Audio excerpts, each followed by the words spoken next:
There's water in the aqueduct, and it's flowing, I think.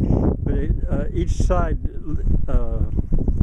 leaks to the left and to the right, and I put that yellow tub there to collect the water because it goes dry, and it's nice to have a little water up here.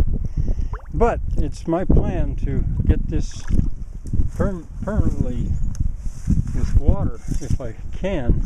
Up there's the truck, up there's the campground, and I got new boots so I can walk in the water. That sure is nice without getting wet feet. I'll show you where Grandpa Jim Biss ends and supplies its water to the aqueduct right here. It's not flowing strong. Now this is mostly because of a rain last night, but you can see there it is flowing.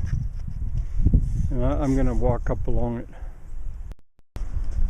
Walking along it back toward the supply, it stops here, and there it goes dry for a while. So that water is not coming from the weir, Grandpa Jim weir. That's coming from the rain.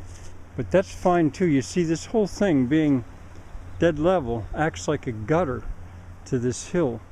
And when rain comes down the side of the hill, it catches it and then lets it out the end. Well, there wasn't very much that didn't have water. This now is coming from the weir, as well, of course, as from the rain. And there's Jim and Jam. They haven't moved at all. That's right where I put them, and I didn't do any more cleaning. But I suspect there's either leakage or blockage up there. With that rain, I thought there'd be more. One thing I wanted to point out is down there, I think you can see that wet spot. That was dug out for reasons I'm not clear on. I think it might have been to quarry or whatever you do with clay. I thought it was a place to load logs. I don't think so. But anyway, it shows up now, you know, that the hillside is so wet. I'm going to pause in my cleaning to show you two things, two hatches. This hatch right there, that rock basically, if I made it so if I wanted to open it, there I could put a sluice to a very high and very powerful water wheel. Now you can see the rain and the storminess of last night really brought the natural drain, the creek up, the flow of it up. And I figured this was the best place if I wanted to get the highest drop most easily. If I wanted to put, and I might at some point. I don't know if I'd have the wheel land or the tail race down there somewhere, and that is the property line. From there on, the land belongs to my youngest sister. So that's one hatch, and there's another hatch here, and it was leaking a little bit. I don't want it to leak yet, but this is for the purpose of letting water out. If I want to drain the whole system, I can open that and I can let it go on down through here without doing any eroding. So on we go to see what's going on at the weir. Now here my Biss is leaking. You see that? It would take a shovel to raise that up, and I think I will, because I just assumed it not leak. But usually when that happens, that shows that it's getting pretty much full at this point, and often I don't go on to see what's above it because more water would make for more leak. But that isn't also quite true. I just thought I'd show you that. This is that tree that fell over, maple, I think, and but continued to grow. I showed you that earlier. I'm rethinking my identification with this as a maple. I haven't studied winter buds in a long time, but you don't suppose that's an ash.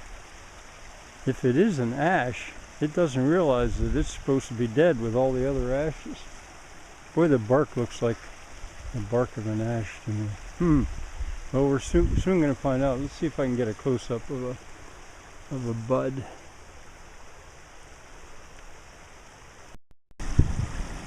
I went to put my gloves down and I dropped one. Wouldn't you know, it fell all the way down, all the way into the water. I'm gonna get down and get it, and it's now soaking wet. Oh well. I stopped here because I wanted to show you that a breach right there is strong enough that it's got a little waterfall below it. I'm certainly going to fix that. Now I got to go get my wet glove. Well, before I fish it out of the cold water, I thought I'd stop and enjoy this site. I don't very often come down here. See all the water leaking off that? This, I assume, is a mine face where they cut in to get the iron ore. Well, I fished out my glove with my hoe, and I want to pause again here just for the beauty of this. That creek comes right down between the property line, ours and my sister's, as I said. Such a pretty spot, such a pretty stream. Now, in this late summer, this will go pretty nearly dry right here.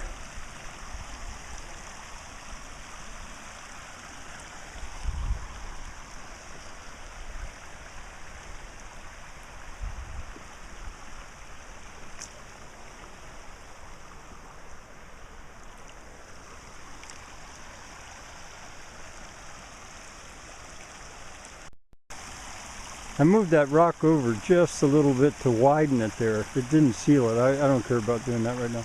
But it was a little narrow, and so I slid the rock over. It's narrow between that little tree and the big tree, but not too much I can do about that except go around it, which I will someday, probably with a wooden trough or something around this whole thing. One other thing I keep forgetting to say, that to repair this, there just isn't material on the right-hand side to put on the left-hand side without using a pick, because that's stone. But I think I'm gonna, when it's drier weather, I'm gonna do that. I'm gonna take the pick to that and widen this whole abyss right here. For beauty's sake, I ought to do this. I don't tend to look close at some stuff like this, but I've had guests up here hiking along with me, and in the midst of all this beauty, this is what they saw, or she, I think it was a woman, saw. And I agreed. I mean, oh my gosh, yes, that's beautiful, but I hadn't thought to look. Come on, Jim and Jam. We're going on a parade again. All that cleaning and that I did brought the water further. And in truth, it now, you might say, goes the whole way. But we'll see. If it comes a point where you can't see the water laying there, I'll put these two down. But I think within an hour, it's going to be going the whole way. Yeah, right here. It sort of stopped here, but I think it was going stronger before. All right, so there you go, right by that little oak. And we'll see you again soon. I'm going to go up to the campground.